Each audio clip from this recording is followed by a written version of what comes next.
My relationship with pornography, it just grew to be more frequent and more like intense because my brain needed that. It got to like where my days would kind of like revolve around it. It was like, okay, what am I going to go look up today, right? Or when am I going to have the time where I can be alone and view this?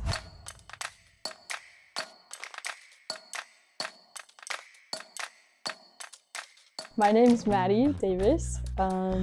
I'm 19 years old. I love my family. I love being outdoors and I love all things music. I challenge everyone to tell me their Spotify minutes because I think I could beat anyone. What's your Spotify? It's 100 and I think last year was 117,000.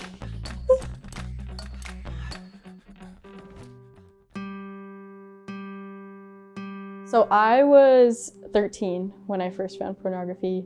I found it on social media and it kind of I just kind of started seeing some things and it was very unintentional at first.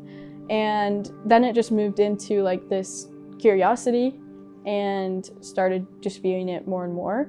Essentially, it was basically just moving from unintentional to intentional. Social media is really such a kind of gateway for pornography. It's really not a matter of if you're gonna see it on there, it's when.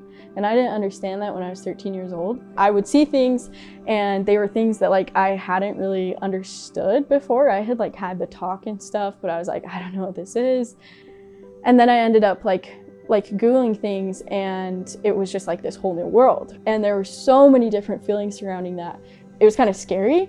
It was honestly exciting because it's well, what is this, right? The overwhelming feeling that I felt was shame. And that played into kind of, viewing pornography for a longer period of time. My relationship with pornography, it just grew to be more frequent and more intense because my brain needed that. It got to where my days would kind of revolve around it. It was okay, what am I gonna go look up today, right? Or when am I gonna have the time where I can be alone and view this? Which is so detrimental because it takes away from the things that bring you real, genuine happiness, like family and friends and being outside and stuff like that. When you have that super normal stimulus, the normal stimulus just doesn't do much anymore, right? Which is not a very fun way to live because those things are actually very enjoyable. So I ended up reaching out to just a trusted adult that I had in my life. I basically just told him what had been going on, and it was really hard because I thought that this whole, I guess, reputation that I had of, oh, she's this good kid, right? I would hear that and I would be yeah, I mean, outside I'm portraying this good image, but if he only knew what happens behind closed doors, I'm just this disgusting person and he just doesn't know anything about it. I went and met with him and I was just met with something completely different. He told me I was not a bad person and he told me that I was still just as loved and still just as valued.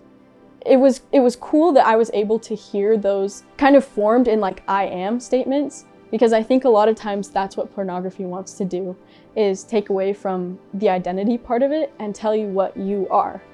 And so to hear that I am loved, I am valued, and I am not a bad person, despite me struggling with this, was just crucial to actually starting recovery. Eventually, as I started learning real tools, the best tools that I learned how to use are things like mindfulness. And what I mean by that is when I would have the urge to view pornography, just kind of letting that thought pass and being okay, this is what I'm feeling right now, where am I feeling it in my body, what's going on, what was I doing 2 hours before, what was I doing a day before, basically just getting super curious about it. That's when it actually started real change. As far as taking care of myself, reaching out and helping other people is actually one of the greatest ways that I'm able to take care of myself. kind of since I've been speaking openly about my story, it's awesome because I have people reach out to me that have a similar struggle, and we're just able to connect, and I'm hopefully able to see them start their recovery just like I started my recovery. And it's great to just be able to like turn back and hopefully lend a helping hand. There are wins and there are learning opportunities, and approaching life from that perspective is such a wonderful and more hopeful way to approach life.